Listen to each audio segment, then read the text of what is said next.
Hebsy, we're live. Hi, everybody. Welcome to the red carpet.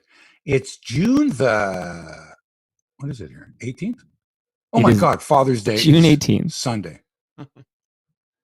Mike and I have both been fully vaccinated. So you don't have anything to worry about. And we were going to have, well, I think there were some plans on having this show done in the backyard studio, like both of us there, but it's raining today. So I could put up the tarp. That we didn't. I got tarp. I put up like camping tarps. And I know, but then you would hear the patter of the rain, which would put them to sleep. Yeah. Or would have the opposite effect, would calm them in the face of all this turmoil in Blue Jay land. If you're a Blue Jays fan, all this, I could have used a really good night's sleep last night after that 4-game series, after just going over the whole thing, saying, oh my God, they fucked up so many times. All right, Hebsy, So listen, we're live and interactive. We're going to start the show in a couple of seconds. If you're listening to this, obviously you know that you can send in questions, comments, whatever, and we'll weave them into the show. Mike will, while I'm ranting, raving, and we're talking, Mike will be able to gather up your comments, determine which ones are the most relevant for this show. A couple of shout outs, romper room style, right? A couple of waves. Thanks for coming out. Who came up with the expression shout out? Because whoever did, I want to give them a thumbs up. It's the perfect word. The Isley brothers, I think. You make me want to shout you out. Not the same. Not the same. Shout out. It's like, what did people say before that expression?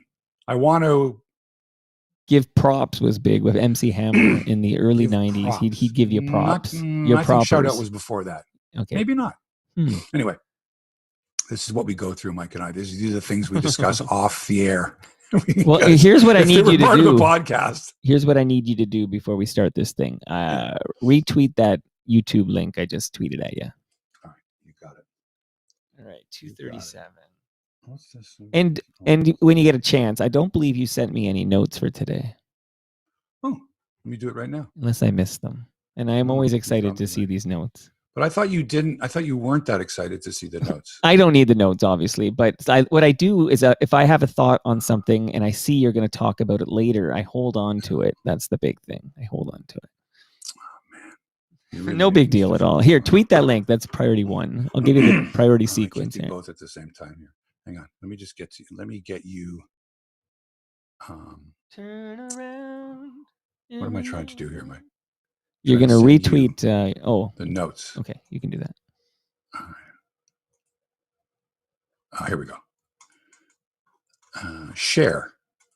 This is very exciting for, I'm sure, the people watching this right now.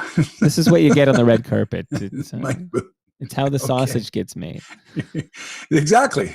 All right, here it comes. I've now shared that with you. Okay. Now I have to go back to Twitter to retweet. Look at these. And then we'll start the show. Is that about right? Oh, yeah, and our timing's perfect. You wanted to shorten the red carpet anyway. Did I really? Yeah, your thought was less red carpet and like more meat in the sandwich, basically. Less bread, more meat. Which I think that's Atkins approved, or what's the new one? Keto. Like you just got to have the protein or whatever. Okay, we are live, which you already wrote. Come join us. I find that if it's a short, snappy tweet, sometimes it gets better reaction than those long, wordy. Well, just join us is enough. That's 2 words. Join us. It's true. I don't need to put we're live because you've already got that in yours. Or just join, or just Come us. Join us. Us. All right. So the tweet was sent. The red carpet. This has been really not much of a red carpet show. We really should start the podcast because it's 9:20 a.m. And I've got so many things I want to get off my chest here that this small talk really isn't working this morning, Mike. It's nice to be able to say, hey, hope you're okay. The family's all right. The weather and all that shit. But really, let's get to the meat of this, baby. All right.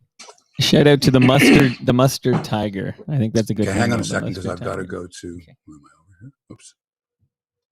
If I put this up, I can't see that. Stage 10. There you are. Everybody's here. I'm just opening your doc here. And then we're gonna go. So whenever you're ready, Mike, let's start the actual podcast portion of this. Oh, you wanted to record this. Okay, let's do that. Okay. What do you mean? That's a joke. That's a joke. Joke. Okay. Oh, that was a joke. Hey, by the way, you've got the funeral home there sign there. It would be great if it wasn't there. Like if you could put something in the way. I have to look at the blocking here. I'll work. No, it's not working. It's not working. You're gonna have to put something on top of that cup or something like that. Oh. Like I'm perfectly fine with the Palmer's Kitchen. I'm perfectly fine with the Great Lakes beer. But the placing of that funeral thing, put something on top of the. Yes. Yeah. You can do it. Yeah. Shout out to good. Tom Wilson, good Hamilton boy. That's Tom stuff. Not the hockey player. Yeah. No, I know who Tom Wilson is. Yeah. I know him very well, as a matter of fact. He was a neighbor of mine. He drew that. Great guy, quite the artist. And he found out that he was of native blood. Yeah, he's Mohawk, and that's his Mohawk. But he didn't know that for like the first 50 years of his life. I know, amazing story. Fantastic story. Great guy. Okay, let's go. All right. Hebsy man, I'm recording in 5, 4, 3. The following podcast is brought to you by Crosswinds Golf and Country Club in Burlington. Hey, it's U.S. Open week, but if you're like me, you'd rather play golf than watch golf. May I strongly suggest you visit Crosswinds Golf and Country Club. All right? You're accepting my recommendation? Good. It's a glorious golf course. Views that'll take your breath away. Nestled between Rattlesnake Point and Mount Nemo on the Niagara Escarpment. I was going to say peninsula there. Crosswinds offers not only fabulous golf, but you'll meet the nicest people there, from the staff to the people you're playing golf with, to those in the group in front of you, behind you, on the patio afterwards, which you can do. It's going to be a great day for you. Crosswinds is known for excellent customer service, and it's a great place to have your next event. Because as we're opening up more and more, naturally, Crosswinds is going to be available to you, certainly in 2022 and beyond, for weddings, banquets, golf tournaments, and all that good stuff. Go to crosswindsgolf.com, book your tee time right there, and get out and have some fun. Hope to see you at Crosswinds soon, and make sure you tell them Hebsy sent you. Now, Mike, let's start the podcast.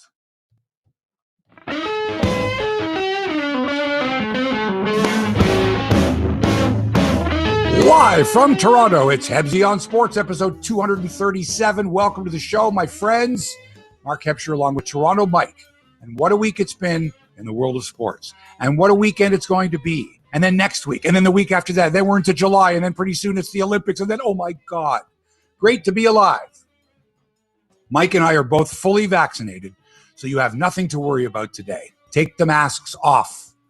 Now you might look back and say that this past week was the week when the Bluejays fell out of the American League East race. You could say that.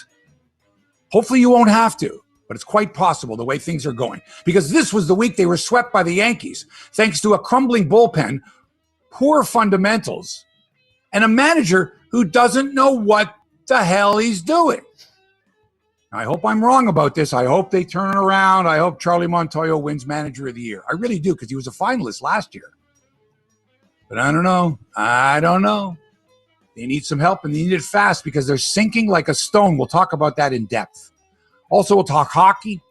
Les Canadiens have the best goaltender in the world. We know it's going to win you some playoff games. It's going to win you some series. Can it win you the Stanley Cup? Sure it can. Anybody can win the Cup this year. Hot goalie on a roll? Come on, I don't have to tell you. You hockey fans, you know. Meanwhile, did you hear about Auston Matthews? He won a big award. Yeah, the NHL's most fashionable player. Woo. As voted on by NHLPA members. Excuse me while I gag. Don't you have to have won a Stanley Cup or a playoff round? I think you have to win a playoff round before you can get an award. You can't be the league's most fashionable player if you've never had any success in the playoffs. That's just me. We got the NBA playoffs. Boy, are they exciting. Euro 2020. Boy, is that exciting. U.S. Open golf. Yeah, a little bit of fog, tennis, and plenty more. But first, here's Toronto Mike, fully vaccinated. And feeling pretty good, or Micah, did you get some side effects from the second dose? Hebsy, man, you and I were chatting before the red carpet show, or maybe on the red carpet, I can't remember now, but we were chatting about how you suffered very few side effects to the vaccinations. None at all, right? Amazing. No, but I don't get sick ever, and I have no side effects from anything. I think my lifestyle over the last number of years has prevented a lot of illness, side effects, stuff like that. I sleep very, very well. I don't get sick. I eat good foods. I get lots of exercise, too much exercise, actually. And no, so I got the jab. I mean, it was a little sore maybe for a few hours. Oh, sure. But the site. Nothing else. Now, did you get the number 2 Pfizer shot? I was going to ask you, you got 2 Pfizers? Yeah. And I can go to see Springsteen on Broadway if I want now. Yes, good. I hope Brad Fay got 2 Pfizers. That's all I know. Why? Because he's seen Springsteen over 100 times. Oh, I see. That was a leap there. Hey, folks, welcome to the podcast. It's Mark Hebscher, it's Toronto Mike, and we'll be referring to people like Brad Fay and many others. Well, everybody listening, most people who are listening to us now know Brad Fay. That's a name they'll know. But regarding myself, real quickly here, because I don't want to bore everybody, but the first time I got the AZ vaccination, and then this time I got Pfizer 8 weeks later. Both times I had, pretty good. Like the second night, both times was super high fever, lots of chills. And then I'm now, I don't know, I got it on Tuesday. This is Friday. And Really? I woke up today, I would say I'm just fatigued. I think I'm just a little foggy and fatigued, but I don't have any fever anymore or chills or anything. But yeah, I got hit pretty good both times. So I don't know what that's about. I don't know what that says about me. Well, I walked 23,500 steps yesterday carrying my golf clubs, so I'm feeling pretty good. Anyway, let's get to the show. Nothing. I mean, you're healthy enough. You asked. No, but you're healthy enough to record the show, to engineer the show, to co-host the show, right? Right. I'm here. I'm here today. I mean, you're feeling a little under the weather, but not. I'm here with bells on. You're not on the IL. And joining us, I see Steve Green says good morning. Daniel Finkler is saying good morning. He's actually watching the French Grand Prix while he listens to Hebsy on Sports. No, he's not, because it's only practice. Oh, yeah, he's watching the practice. A bunch of cars go around the track in practice. It's practice. However, I must say that this Grand Prix, watching Grand Prix, and especially the show, the HBO or Netflix special, I can't think of the name of it, Born to Win, or I can't remember. A Drive to Survive, it's called. Right. Is phenomenal. Remember the first time you saw a shot from inside the cockpit of a car? The driver's view. Yes. Yeah. And you was wow. And that's many years ago, probably in the 70s when they first mounted, a camera on a car like that. Right. It was fascinating to see that. And I think when you add that to all the different camera angles and the speed and the sound and the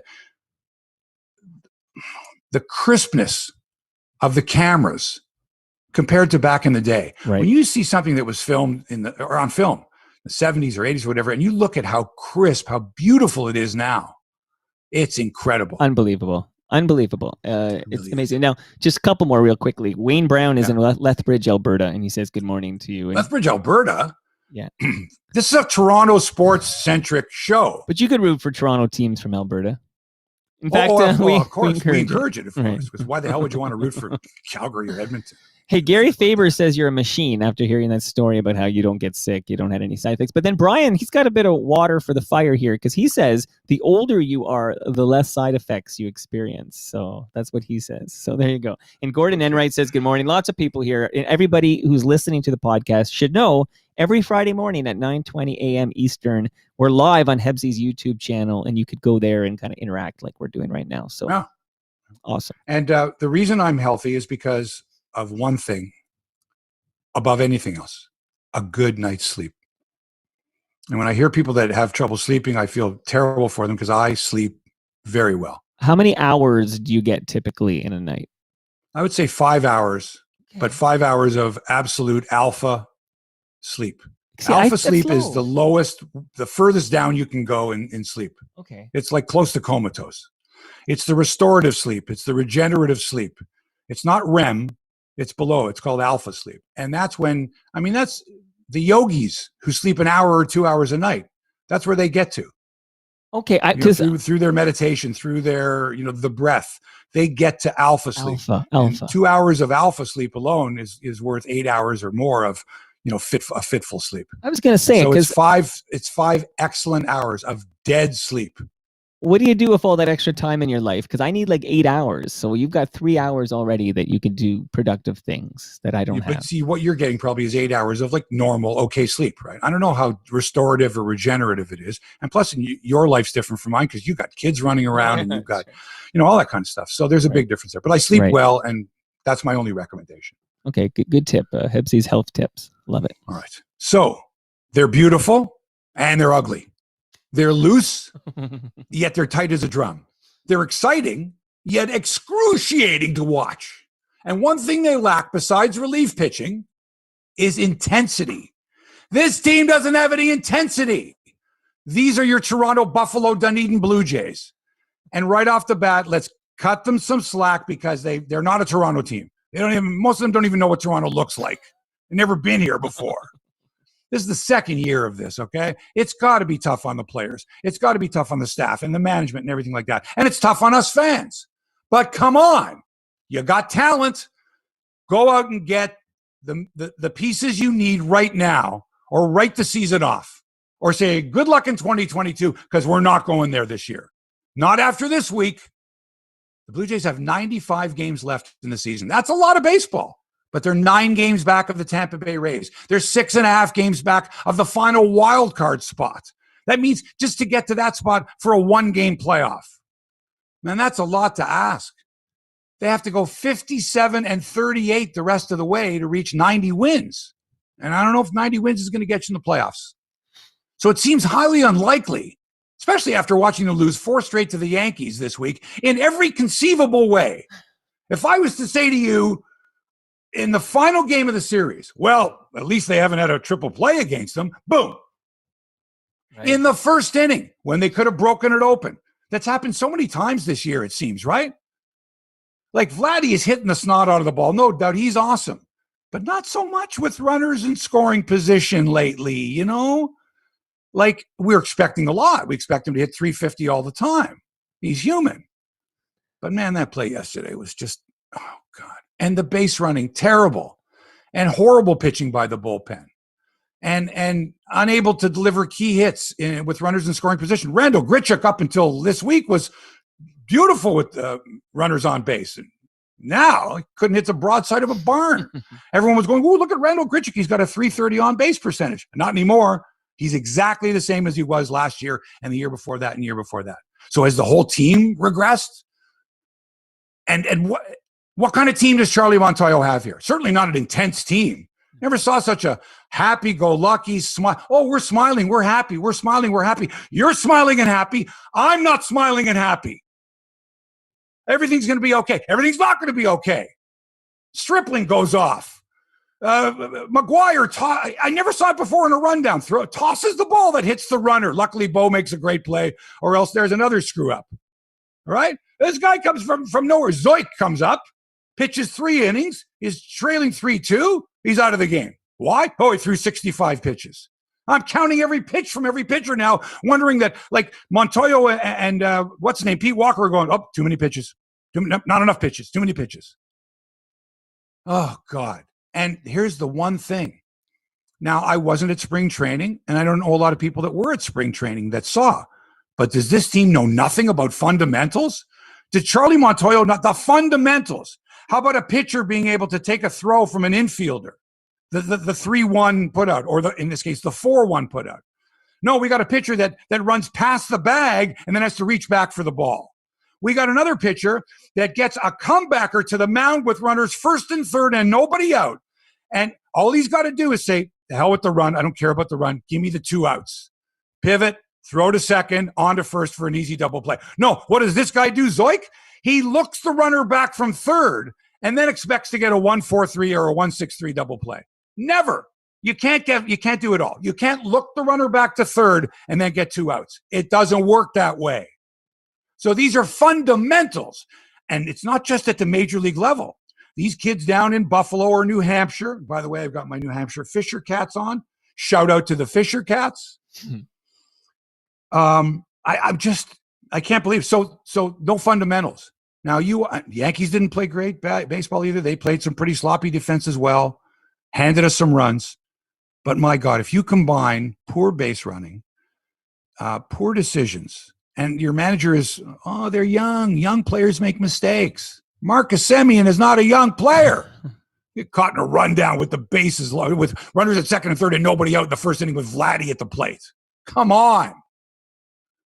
That's unbelievable. That was a chance for a huge inning. Instead, Vladdy barely gets the bat on the ball.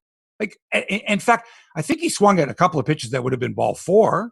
But he so wanted to drive those runs in the first inning. He so wanted after the night before when they blew it again. He so wanted that he got out of his zone. He hits a little tapper. He gets thrown out. Meanwhile, Semien goes halfway down from – as soon as Semien breaks for home, Bo Bichette's behind him. He breaks for home, for third. He sees Semien breaking. He breaks for third. And then all of a sudden, whoop, whoop, whoop, whoop, whoop, it's the Three Stooges. Now Semien goes back.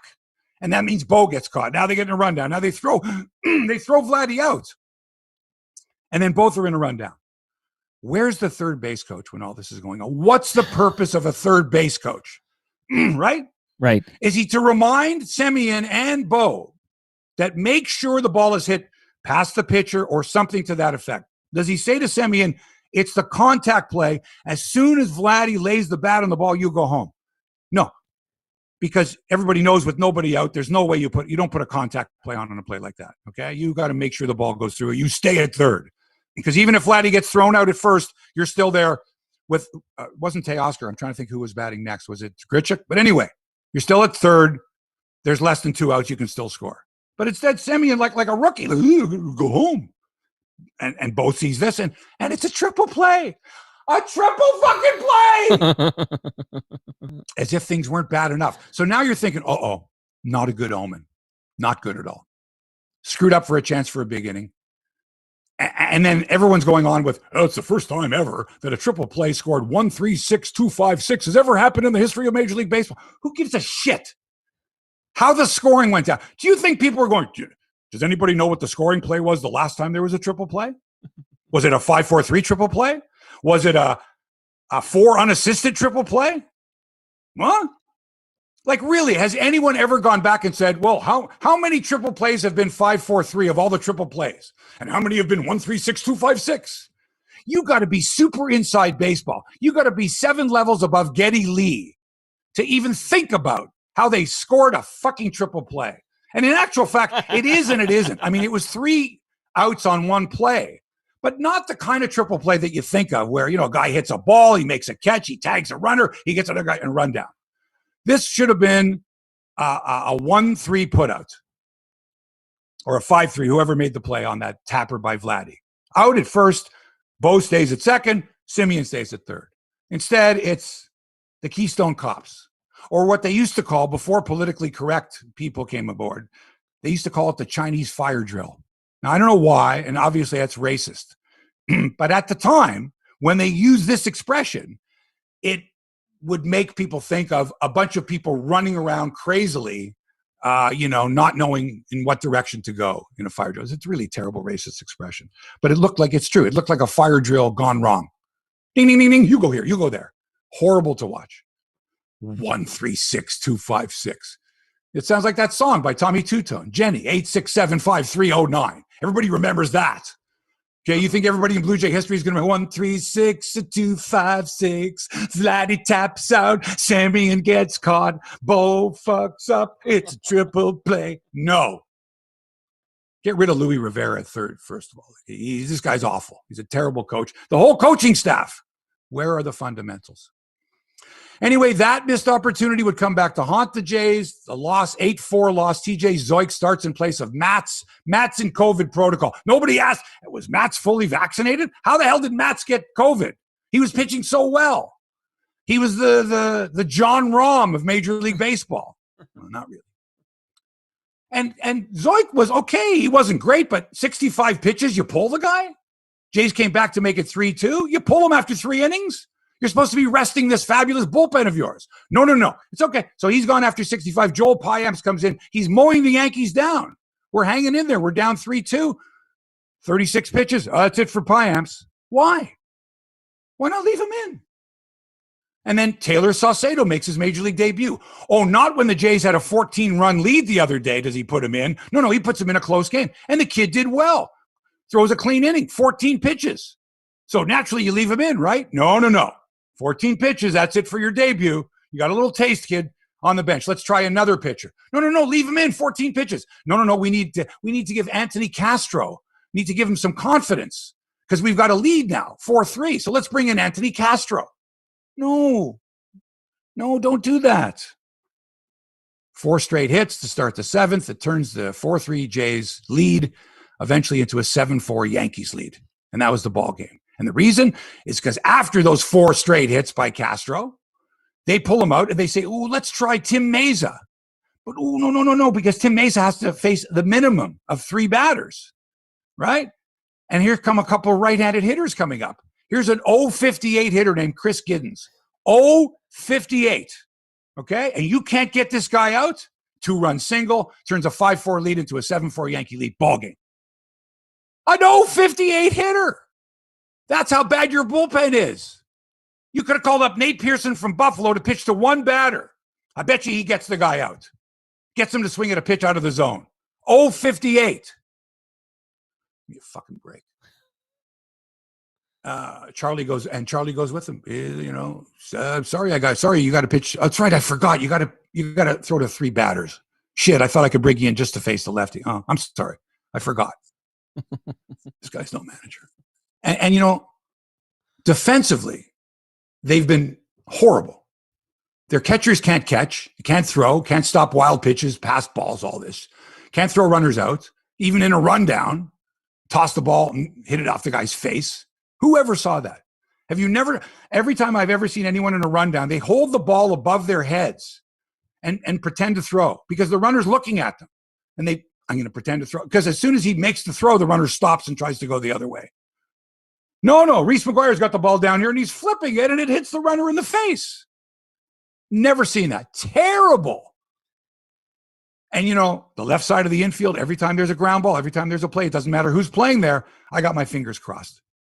Okay, Panic, Espinal, Biggio at third, Bo at short, bobbling Bo Bichette at short. I'm not sure Bo Bichette is a major league shortstop. I think he might be better at another position. I think we're lacking something with him at shortstop. Is it too soon to tell? Am I wrong? I don't know. And by the way, the Yankees, who have played terrible defense as well, came up with the defensive play of the series that Buck Martinez completely overlooked. And Buck's not had a good week. And I think that for some reason, his feed is different from our feed or whatever it is. But he seems to be a beat or two behind the play that we see. Because it would have been like, there's a drive to right by Biggio. This ball's going to be, what a catch by Aaron Judge. Incredible, robs him of a 2-run homer, brings the ball back into the ballpark. That's how I would have called it. His call was like, right field, fly ball, Judge with a catch. Everybody else was like, did you see that catch? On the Yankee broadcast, they went wild, justifiably so. Because at that time, the Jays were up 4-3. And that would have been a 2-run homer, I think, to make it 6-3, if I'm not mistaken. That would have given him a 3-run lead. That would have been a home run, by the way, in 26 of the 30 major league parks. 26 of the 30, but not at Salem Field. And George Springer would have hit a home run the other night for the Buffalo Trenton Bisons. But in Rochester's stadium there's a little piece of the wall that goes out, and that was the only minor league ballpark it wouldn't have been a home run in. We have all this technology now. 97.8 miles an hour exit velocity, would have been a home run in this many parks. Sorry, Aaron Judge, great play. And while I'm at that play on Wednesday when the umps called a foul ball on, was it Gary Sanchez? When he never touched it, he swung and completely missed. Oh, it was the Jays hitter, that's right. And it went off Sanchez's glove, hit the umpire in the head, knocked him woozy, bounced to the backstop. Teoscar Hernandez was on second, comes all the way around, almost to home plate. Almost. And I'm at my TV going, touch home plate. Touch it. The play's still alive. Touch home plate, Teoscar. And he's like standing there an inch from home plate. And then he kind of taps it with his foot. And then they go back and they determine, oh, no, the umpire, who was woozy, didn't know where the hell he was. C.B. Buckner, was it? Waves his arms for a second, saying that it was a foul ball. Because Gary Sanchez, the catcher, is convincing him, no, it was foul. It was foul. It was foul. And so the ump goes, okay, it was foul. But it wasn't foul. But the play isn't reviewable. To which I went, that's the most ridiculous thing I've ever heard. Either everything is reviewable or nothing is reviewable. You can't say that. You got to look it up in the book. Is a missed foul that was called and the umpire called it foul, but it wasn't foul. Is it? No, shit. No. Section 42. Nope. Not reviewable. Even the experts don't know what's reviewable and what isn't reviewable. What was reviewable, but in 2021 is not reviewable. Oh, for crying out loud. That's why all these players keep taking little cards out of their pockets, because they're not sure of where to play defensively, and they're not sure of the rules sometimes. That used to be a rule, but it's not a rule anymore. Ugh. And here's the thing.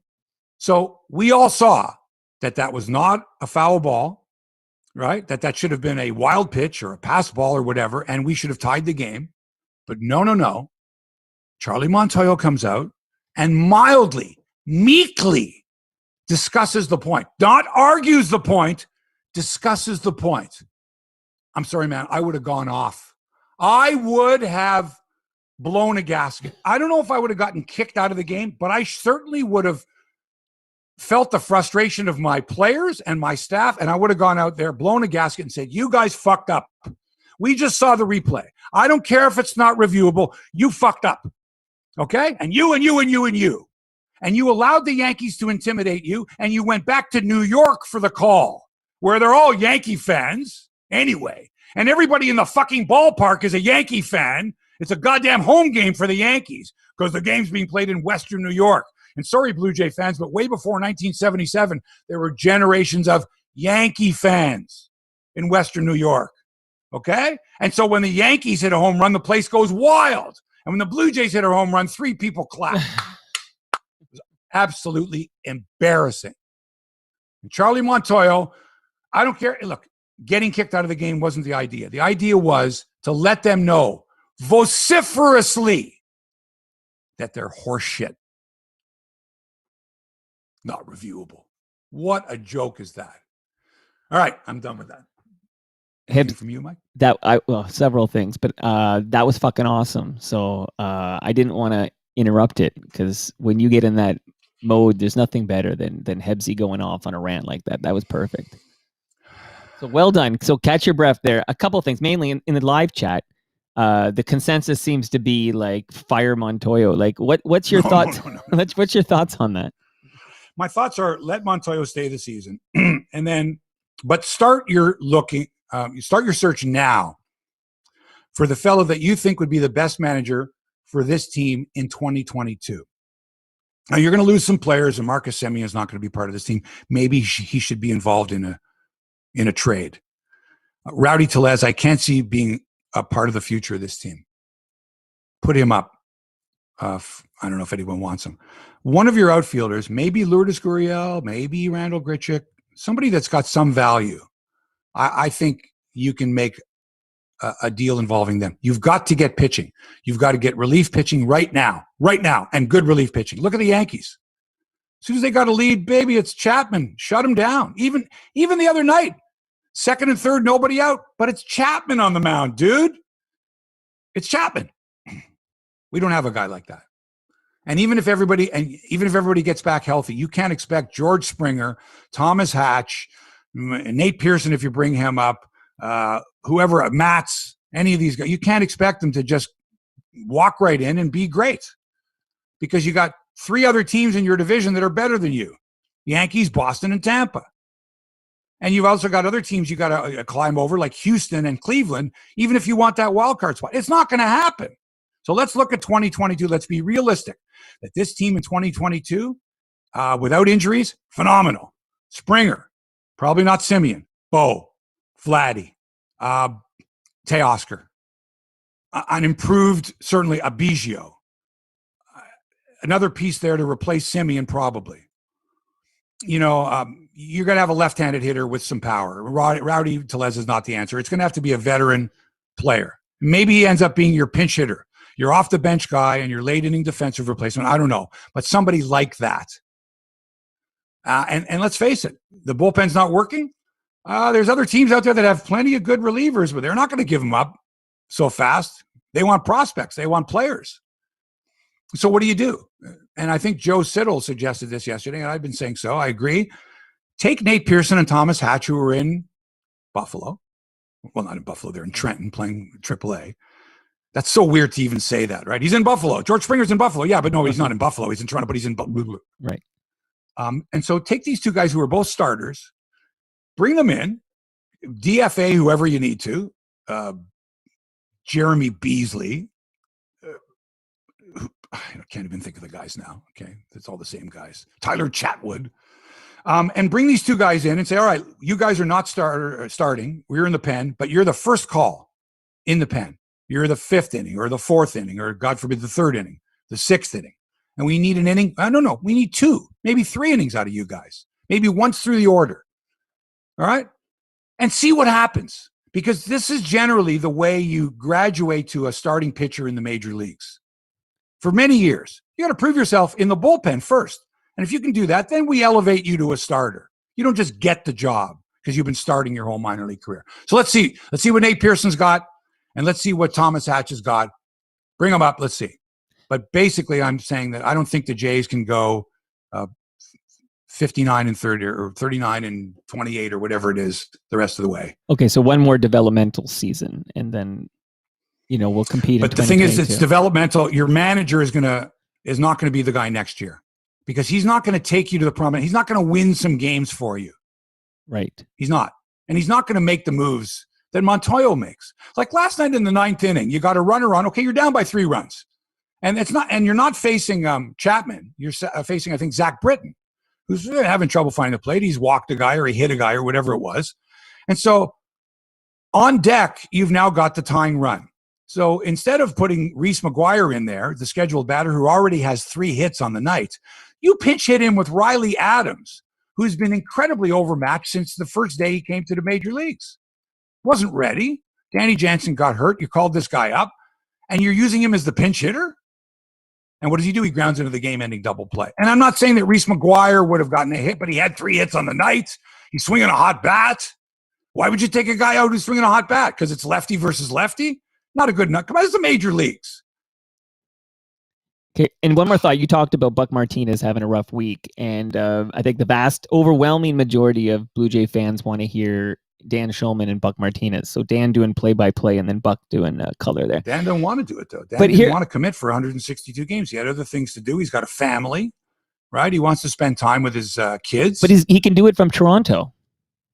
But he doesn't want to. Of all the time. And all no, but he doesn't want to. He doesn't want to do 162 games. I know we can't make him. I know we can't make him. I know that. But when they originally announced... No, it was part of his contract. I told you this before he signed. I said there's no way that Dan's going to do 162. He just doesn't want... First of all, he has other obligations, right, with ESPN that may encroach on the baseball season. And he doesn't need... It's not like he needs the dough. I mean, he wants some quality time. He's got a young kid. I know he's on marriage number 2. We know that trail. I know. But I guess because the original idea was that Dan would do road games because the games were in Florida and Buck and Pat were going to be at the games. Wasn't that the original idea? They were going to be. It was, but I think as time has gone on, more and more broadcast crews are allowed to go to the stadiums to broadcast the games live. And the Jays are just behind on that because they're cheap, because they already haven't. I mean, do you imagine listening to that rundown last night on radio? Like you're in the car and you're listening to Buck go, you're listening to this. Vladdy, they're running. I don't know what it sounded like, but imagine trying to follow that. Whereas if Jerry Howarth or Mike Wilner or Ben Wagner or whoever were doing the game, you would hear, tapper by Vladdy. It's got Simeon in a rundown, caught between third and home. They throw Vladdy out. Now you would hear because they would have to describe, because there's no way you would believe what was going on. So they would have to describe it in detail to you. Right. And then you go, oh my God, rundown. And they get Bo at third and it's a triple play. But instead, it was like a couple of good points from your Hebsy fans on the YouTube page. One is Gordon Enright said, I think Dan Shulman's going to do some Olympics. Is that right? Is he calling some Olympics? That's right. So there's that. So he had left that open. Right. God, that makes sense. And then also, I think Phil Parkinson points out, is there a collective bargaining issue that we could have trouble in 2022? With baseball, like is there labor? Thanks for that, Phil. Thanks for reminding me of that. So we're all set for 2022. Well, I don't know if this was a window. You also have to look at the division they're in and how good Tampa is with such a small payroll, and how good potentially the Yankees can be and Boston can be because they have dough. And here we've got some dough, and if they really want to make a run for it this year, they will spend money and overpay for relief pitching right now, but they won't. And there's no guarantee if they do overpay that they're going to advance past all these other teams and make the playoffs. And isn't that what it's about? Prepare a team that's going to be ready for the playoffs of championship caliber. So next year, Vladdy Guerrero Jr., batting champion, Triple Crown champ, whatever. Bo Bichette, super improved. Right. Teoscar, Biggio. I don't have to tell you, right? And Rogers. Remember, they're all under team control. Right. All. And Springer's $150 million. We got that. That's looked after. And Rogers, of course. Ryu looked after. Robbie Ray will be looked after. Right. So you've got the bases there. Right. You certainly do. But you've got to have a manager that can squeeze as many wins as possible out of a team like that. And I don't give a shit if it's a Tony La Russa. I don't care. But this manager has got to stress the fundamentals. His teams have to be intense. Well, Gibby's right? intense. Is Gibby coming back? I've been saying that for weeks now. Where's Gibby? No, he's not coming back. You can't do that. All right, last point about 2022, which is a lot. Rogers, can sell a lot more $20 beers with a full dome. So I mean, that's all so shitty about this season anyway. So, right. All right. By the way, again, kudos, because when you went off on this team, I think you're better when the teams are having issues than when we're rocking and rolling and kicking ass. Like that was fucking genius. So I loved it. You're not going to hear that. I don't think on terrestrial radio. No, nothing. There's nothing like that on terrestrial radio. Because they have to be careful.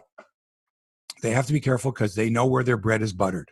Right. By the way, and I can't say anything, but I heard some rumors already changes going on at the Fan. Okay, what do you mean you can't say anything? You can't give us a little clue, Hasn't like morning show? Hasn't been confirmed. There's a situation where some people think that this particular individual might be taking holiday time, or it could be the beginning of the end. Like, you know what I mean? Like you're not coming back kind of a thing. We'll make that determination while you're on holidays. Well, let me ask a different question. Time. Right. And then by the time your holiday time is finished, we will have made a decision as to what direction we'll be going in and whether we'll be needing your services. How's that? Okay, so I'll ask a different question, completely unrelated. Who's on holiday right now at the Fan 590? Don't know. Haven't been listening. All right, somebody tell me in the YouTube chat. Thank you. And even so, even if that person was on holiday, do you think the other announcers would say, and by the way, so-and-so's on holidays right now, and here's so-and-so? No. They wouldn't do that because there would have been a directive from Rogers to say, you will not mention the status of any other member, on-air member that this just happened on construed as something bad happening at Rogers. The magic Evil words. Rogers. The magic words, I think, are filling in. So if on 640, when Greg Brady would say, it's Greg Brady filling in for Mike Stafford, and then all of a sudden he stopped saying filling in for Mike Stafford. Those words disappeared. Yeah, those words disappeared, and then news came out shortly thereafter. So there, you listen for the words filling in. What news came out shortly thereafter? That Mike Stafford was fired. But not that Greg Brady was the permanent morning show host. No, they haven't announced that yet. No. So when Greg comes on and says, this is Greg Brady, he doesn't say filling in for. Right. He's not. He's just the. He's Greg Brady. He's the host right now. Yeah, but he hasn't been announced as the permanent host. Because he's probably got a bidding war going on between 640 and 590. Who wants Greg Brady as their morning man? Maybe. You may be onto something. Have you watched any hockey? Not much at all since the Come on, Game how 7. much? I've probably seen about 4 minutes of hockey since Game 7 ended. A little, just when I was flipping channels, I think I watched 4 minutes. Okay, so let me update you because I haven't been watching much either. Habs in Vegas tied at 1 heading into Game 3 tonight in Montreal. I told you when the playoffs began, Carey Price was the X factor, and he still is because he's Carey Price. And the Vegas players have got Carey Price in their head. The same way the Winnipeg players had Carey Price in their head, the same way the Leafs had Carey Price in their head. The Vegas players are wondering how they're going to get a few rondelles past the gardien de but. 3,500 or so fans will be at Le Centre Bell ce soir, and the Habs will look to take a 2-1 series lead. Should be fun. I'm going to watch some of that. Okay. Last night, Tampa 2, Islanders 1. Tampa leads the series 2-1. Game 4 Saturday. Haven't watched much of it at all. Probably because, I don't know, I have other things to do, or I've been watching the Jays, but also because I don't think I can sit through an entire Hockey Night in Canada broadcast now. Ooh. There's just too much going on. It's almost as if the beginning of the broadcast is sort of the reflection of what's going on in Canada today. And then there's hockey. And then it's, let's see if we can't trip up Kevin Bieksa and have a bit of fun and hear what he has to say in response. Totally off script. And then how are we going to react to that? It's almost like this little game. Like Ken was like, oh, I caught that. You took a shot at me there. Okay, Cassie. And then at the other end, he nails her with a shot. And she's laughing. And now it's sort of a back and forth. Let's take a little shot here at each other. It's like fucking Hollywood Squares almost. It really is. Because it's like, what did you think of that play? Well, I did hear. So this person looks at that play that we've already seen, and it's just become so blah, blah. Well, I heard that Rogers Sportsnet hired Bruce Valanche as a writer. Did you hear that? No. Okay. That's Hollywood. Again, I'm foggy from the vaccination, but that was a Hollywood Squares joke. So. Okay. Bruce Valanche, you remember Bruce? No. Is that his name, Bruce Valanche? Am I screwing up his name? Never mind. Who is Bruce? He used to write all those cheesy jokes like for the Hollywood Square. He was like the cheesy joke writer. Oh, I didn't know that. Yeah, and he'd write for like, I don't know, like award shows and stuff. He'd be the guy who writes all those cheesy jokes. Oh, yeah. Ted Walsh used to write for those award shows. A lot of them. Ted, he's a COVID survivor. That man, he's doing all right now. But Ted's a good writer, man. He's a funny guy. He used to have a show called Off the Wall on CBLT channel, the CBC affiliate in Toronto. Oh, Off the Wall, WOL. Right. It was great. Yeah. Back in the days when they had the Sports Zone on CBLT, where they took some chances back in those days. I think Slocko Klimke was running CBLT at the time. Really innovative guy. Who hosted the Sports Zone? Fred Patterson and BJ Del Conte. They were sitting in easy chairs. Yeah. It was great. Fred Patterson, that's wild. It was great. But I remember when they started, it was like, well, we're going to take on Sportsline, which I don't think that's what they really thought, but it was like, oh, Sportsline's let's do something like that. A couple of guys on chairs and shoot the shit. Anyway, that's a long time. That's the good stuff. That's the good stuff. That's more than 30 years ago. Right. Anyway, the NHLPA, the NHL Players Association's most fashionable player award went to Auston Matthews yesterday, ladies and gentlemen. Hey, Auston Matthews. Imagine Rocket Richard winner, Hart Trophy winner, Bing Trophy winner, but most importantly, most fashionable player award. Seriously, this is an actual award voted on by the NHL Players Association members. Most fashionable player. Because let's face it, every time we see these guys, they're walking into the arena, wearing their, street clothes, I guess. They're civilians, civvies. So he had 21% of the vote, far outdistancing David Pastrnak of Boston, who had 11%. PK Subban, Henrik Lundqvist, and Chris Letang round out the top 5. What do you think of this award, Mike? Who the hell cares? Like this is really, like, come on now, because Mike. it's coming from the players. Remember, we have to point the obvious. This is from the players for the players. Like this is sort of them having fun. Like it's just fun. Who cares? Nobody cares how people. I've never cared how an athlete dressed on their way. I don't care what you wear. We don't care how anyone dresses. I mean, look at. But Don Cherry used to make a big deal out of this. Remember, this is we were all raised, brainwashed by Don Cherry that you gotta look sharp. Look at these 3-piece suits as they walk in. Like this was really somehow important.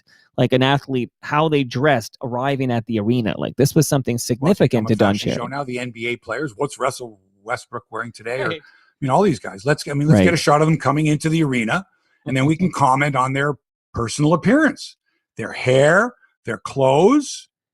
For women, their makeup. How did you dress when you arrived at Sportsline? This is what we do. We look at people and we comment on their appearance. You're not supposed to, unless it's a positive.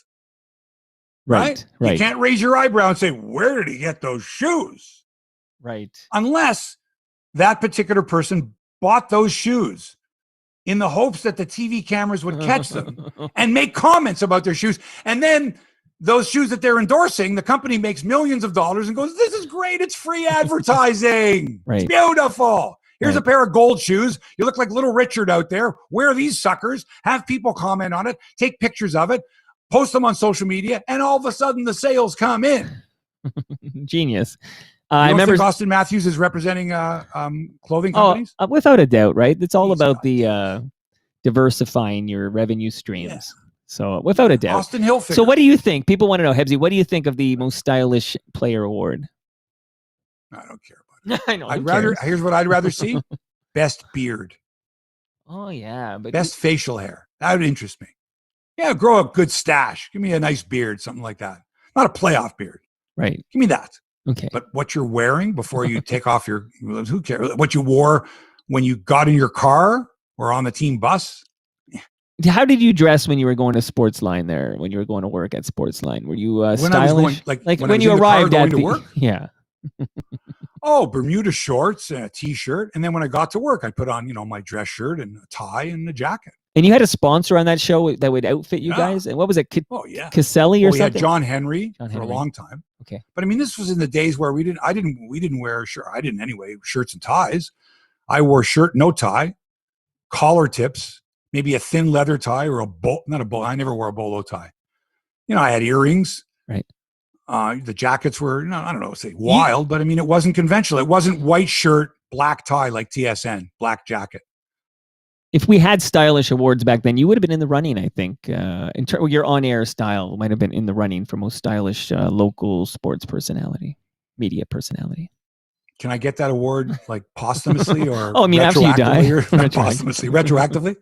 Well, I'll see what I can do. I have been watching the NBA playoffs, by the way, and they've been damned exciting. 2 more elimination games tonight. Atlanta Hawks at home to Philly, leading the Sixers 3-2. The Sixers led by 26 the other night at home against Atlanta, and they blew it. Wow. Joel Embiid, who was like, yeah, look at us, baby. Look at us in the first. Look at us. In the second half was horseshit. It was just awful. Whining. The Sixers just choking. Very tough to play basketball when you got one hand clutched around your throat. Seriously. Atlanta, good for them. Trae Young, who they've been making fun of too. They make fun of his hair. Like he's losing his hair. He gets thinning kind of hair. Right. And that's what they're doing. They're going after his hair. And he's popping in 37 a night. Here, I'll go bald for you. I want to win a championship. So anyway, 3-2 lead for Atlanta. They can clinch it tonight. In the West, the Kawhi Leonard-less LA Clippers take on Utah at the Staples Center with a chance to win the series. They lead the Jazz 3-2. They won the other night, staved off elimination without Kawhi. Ooh, Nice. Gutsy performance. Wow. Last night, the Milwaukee Bucks also in an elimination game won 104-89 over Brooklyn. Brooklyn could have won the series, but no, and they got issues. Brooklyn's got issues, but they're coming home for Game 7. Well, that team's stacked. So and at Brooklyn Saturday night. Should be a dandy. Love it, man. Love it. All right. In golf, it's the U.S. Open at Torrey Pines, one of the tougher courses you'll ever find. And the underlying story has to do with not the golf course, but Bryson DeChambeau and Brooks Koepka and their apparent feud. I mean, it's the Hatfields and McCoys here or something like that. Now, a while ago, some viral video of Brooks Koepka rolling his eyes and saying shit about DeChambeau, who had walked by. Now it's like, okay, what's going on with you two? And then this week in the press conferences, they're asking, and they didn't get an answer. Like, come on, answer the question. Like, tell us what's going on. Like, why do you hate this guy? What the fuck's going on? What's the feud about? And apparently the U.S. Golf Association, which runs the U.S. Open, had called or contacted both DeChambeau and, no, it was just DeChambeau, to ask if he would be okay if they paired him in a group with Koepka. Now, Koepka didn't admit, or he didn't say that they had contacted him. But I'm thinking, what's they trying to do? The USGA is trying to set up like a Texas cage match between two golfers. They love this. Yeah. So they're calling, saying, would it be okay? Well, and so now golfers are saying, well, what if they're in the final round together? Wouldn't that be great? These two, like, apparently they're going to punch the shit out of each other, or one's going to whack the other one with the driver over the head on the tee. And and that's what the story has become. It's about the feud between these two guys. It sells, Crazy. man. It's like that's the wrestling, yeah. Like you said, Texas cage golf. match. This is what people are interested in, for sure. But wouldn't it be great? No, seriously, wouldn't it be great if I hate that fucking guy, that fucking DeChambeau with his he's, I'll kill that guy. Hitting the ball. And plus, remember, he's the defending champion, Bryson DeChambeau. He was 2 over yesterday, by the way. Not in contention, but not that far back either. There's only 6 out. And Koepka's 2 back. The leader, by the way, after the first round was Russell Henley and Louis Oosthuizen, both at 4 under par 68.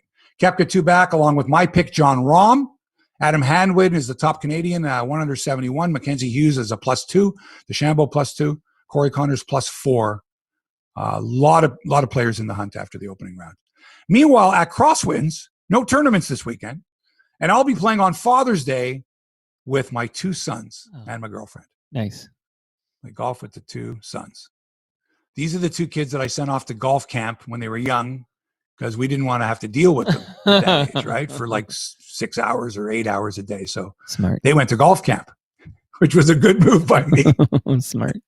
That's a good investment too, because now you can enjoy Father's Day. Yeah, now we can enjoy it. So we'll be at Crosswinds and looking forward to it. As always, the course is in tremendous shape. The patio's now open, so it just makes it a whole new experience. You can sit there and watch the golfers tee off on number 10, watch them come in on number 18 with a beautiful view of Rattlesnake Point. It's gorgeous. So check out the scenery and enjoy some great golf. Go to crosswindsgolf.com. Book your tee time now. Tell them Hebsy sent you. Okay, Euro 2020 has been very, very emotional.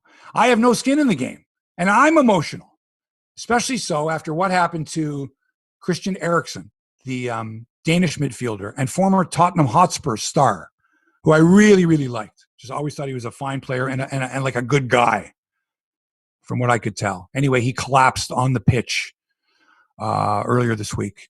Terrible scene, frightening scene, as he suffered cardiac arrest and was literally brought back to life, was resuscitated, brought back to life. And then they made them play. UEFA made the Danes continue the game instead of postponing it, made them play. They lost.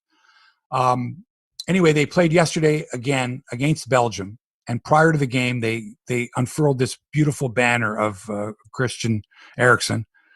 Huge applause. And then 10 minutes into the game, they stopped the game and everybody got up and cheered. It was wonderful to see. And they're going to implant something in Christian Eriksen's heart permanently to, I believe it was, well, let's put it this way. The man suffered cardiac arrest on the pitch. Right. Wow. Crazy. What a moment. Yeah. I have a question. So because they did play the game, as you said, but they played they continued the match. Yeah. Did the teammates, because, did they hear from Christian? Like, were they able to have a face? Yes. Okay, so maybe. Yes, that was after the match. After the match. All right. Okay. Gotcha. And they knew that he was in good hands and had been revived. Right. But still, yeah, it took a long time and they were shaken. For sure. Wow. And it brings up the question, if there's a serious incident. Look, like a few years ago in Detroit, a player collapsed on the bench. They had to revive him on the bench. Right. I think they continued the game. I don't recall, though. Or did he stop the period right there? And then that's a tough call. You got to go way back. You got to go back to when Kennedy was assassinated and they played football 2 days later. The NFL didn't say, oh, no, we're going to postpone the games. And I don't know how much outrage there was at that time. It would be difficult to measure the outrage now. There wasn't social media. I'm sure there were a couple articles in newspapers or maybe television commentary. I don't know. But I don't believe any of the NFL announcers said, well, we're not happy being here. The president was just assassinated and, the show went on. So nowadays, it just seems to me that if something happens during the event or even leading up to the event, that won't necessarily postpone or cancel the event. Do you think it would have been different if Eriksen, they were unable to revive him? What if he died on the pitch? Oh, there's no way they would have continued. That would have been just horrible. How could you expect either team? Or no, I know. I'm just, I'm asking that would have been the big questions here. Tragic. So this weekend's going to be awesome. Like today, for example, it's England against Scotland. Right. Now, my neighbors upstairs are English fans. They dislike the Scots. Naturally, kind of the way it's Canada, US, a big rival, that kind of thing. Sure. And this is big because the Scots haven't been in a tournament of this magnitude in like 100 years. Right. So England, Scotland's always big. And then this weekend, Portugal, Germany. Wow. That's going to be wild. The Portuguese around this neighborhood, and they're awesome. The defending champions. And Germany needs the win, so that's a big one. Germany needs the win. And then Sunday, Italy and Wales. Oh, poor Wales, yeah. About 6 Welsh people that I know, and about 6 million Italians. Right. And let me tell you, it's going to be an awfully crowded weekend on College Street, right in the middle of Little Italy, and I can hardly wait. It's going to be great. Really enjoying watching Euro 2020. Yeah, I love the time zone. Like, I just love the fact that they're on during the day in the morning. Like, I just love the fact I can go watch a match at like right now. Like, that's sweet. Yeah, it's fabulous. Lots of fun. And watching TV now, I mean, is so much fun because you've got tennis going on in Europe. You've got U.S. Open, which is like all day coverage. It starts early in the morning, goes till like the sun sets at 9:30 at night or whatever. Speaking of tennis, no, even later. What am I saying? The sun sets at 9, something around 9 o'clock or so in California. Okay, which is like midnight here. Right. Like the coverage goes all day and all night. The U.S. Open. It's a good time. Good time. Yeah. Hey, you mentioned the word tennis, and I know you're going to talk tennis, but I'm going to ask you.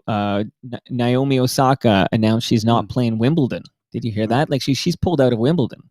Yeah. What Are you is surprised? Yeah, a little bit. Like, well, you think you think 6 weeks or a couple months is enough to to just calm herself and that her mental health issues, her anxiety is just no problem now? A couple of months without tennis, or not even a month without tennis? No. Especially for something like Wimbledon, where, let's face it, the British media are the worst. The fucking worst. Because the questions are not going to be about her tennis. It's going to be about her mental state. Right off the bat, they'll be right in her face. Smart move to just say, I don't think so. I'll deal with it next year maybe. Get healthy first, then go and play championship tennis. Right, Mike? I'm impressed. And that's not going to be good for your health. Believe me, you'll suffer a setback if you have to face those motherfuckers at Wimbledon. Hello, yes, sir. Miss Osaka. Can you tell us what your mental state is here entering the All England Lawn Tennis Club? I know it's a terrible impersonation, and it's not really bad wrong for me to do that, but that's what she's going to face. I think you can she do knows that. it. I think you so can she do just that. says, "I'm not going to Wimbledon." Okay. I guess I want to just differentiate between it. Even though it sounds like the right move for Naomi, you can still be surprised at a correct move. Like you can be surprised when somebody does something like that, even if you think that is a smart move on her part. Like I am surprised. I'm legit surprised. I'm not. I expected it. I would have been surprised if she said, "Yeah, I'm going to play Wimbledon. I'm going to go. I'm going to face the music. I'm going to face that British media, and I'm going to face the All England Lawn Tennis Club." No, not ready for it. It's not that important to her. It's important her message gets through, and it's important she looks after her mental health. Amen. Meanwhile, Felix Auger-Aliassime, who, by the way, has been to 8 finals without a victory. He's been the runner-up in tournaments 8 times. Took on Roger Federer the other day, the number 5 seed at the Noventi Open in Germany, and beat him in 3 sets. Beat Roger. And then afterwards, when the interviewer said, "Did you think this would ever end?" He's like, "I thought by the time I got to pro tennis, Roger would be retired by now." Of course. Like I didn't think, I was 5 years old when he was winning tournaments. I didn't think he'd still be around. What is Roger's, the age difference? 39 years old? Yeah. And is looking 39. He looks 39. Age gets Felix everybody. Is 21? Yeah. Father Time marches on. Crazy. So anyway, Felix is playing, I think he's playing now or he won. He's already in the semis. Felix has already won. Yeah. So he defeated Marcos Giron of the U.S., who was ranked 75th. Tennis correspondent Brian Gerstein says it was an easy win in the. Excellent. So he's into the semifinals. Correct. And now I need to come back just because Brian also just interesting about Naomi Osaka is Brian points out she stinks on grass. Brian seems to be suggesting that if it was a hard court, if Wimbledon was on hard court, maybe she'd play it.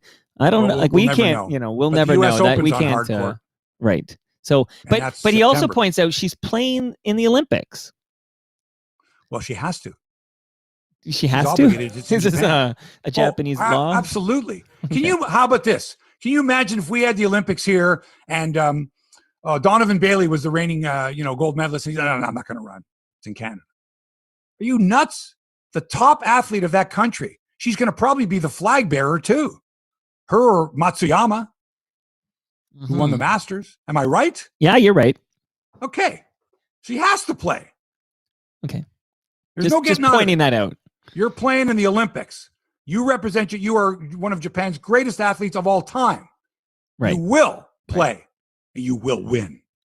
And a lot of do-re-mi at stake with the endorsements. Oh, yeah. As if she doesn't have enough in endorsements. She wouldn't have to play tennis ever again. Meanwhile, at the Queen's Club tourney in London on grass, Denis Shapovalov is into the quarterfinals. He gets American Francis Tiafoe later today. I expect an update from Brian Gerstein, even though we'll be off the air. He's on it, man. He doesn't miss any Shapo tennis. is the number 2 seed in that tournament, getting ready for Wimbledon. Woo! And I believe, Mike, I've run out of things to say. So that'll do it for episode 237 of Hebsy on Sports. Thanks to Toronto Mike for production and inspiration. Check out his excellent podcast at Toronto Mike. And thanks also to our great sponsor, Crosswinds Golf and Country Club in Burlington. Go to crosswindsgolf.com. Book your tee time online now. Tell them Hebsy sent you. I'm going to be out there Father's Day with my 2 sons. It's going to be Beautiful. Wonderful. Awesome. And the weekend's going to be fantastic. Just great. Stay safe, everybody. Thanks for allowing us into your headspace. Back with another episode next week. Until then, so long for now.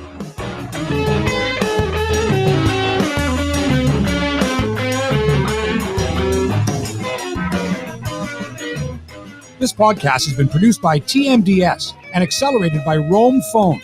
Roam Phone brings you the most reliable virtual phone service to run your business and protect your home number from unwanted calls. Visit roamphone.ca to get started.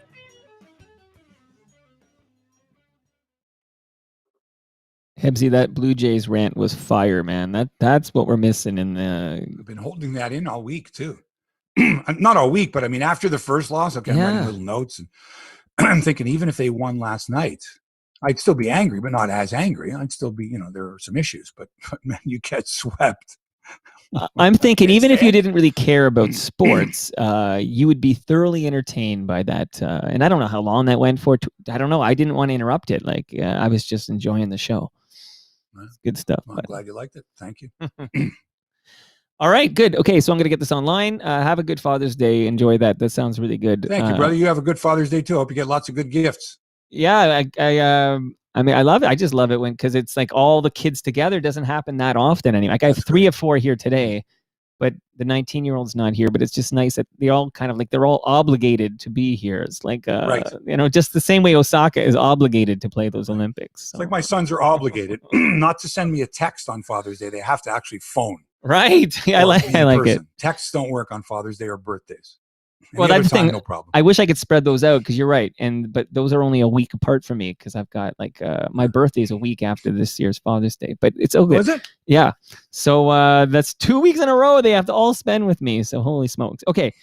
Dude, awesome. And peace and love to you. Thank you. Same to you. Bye-bye. Cheers.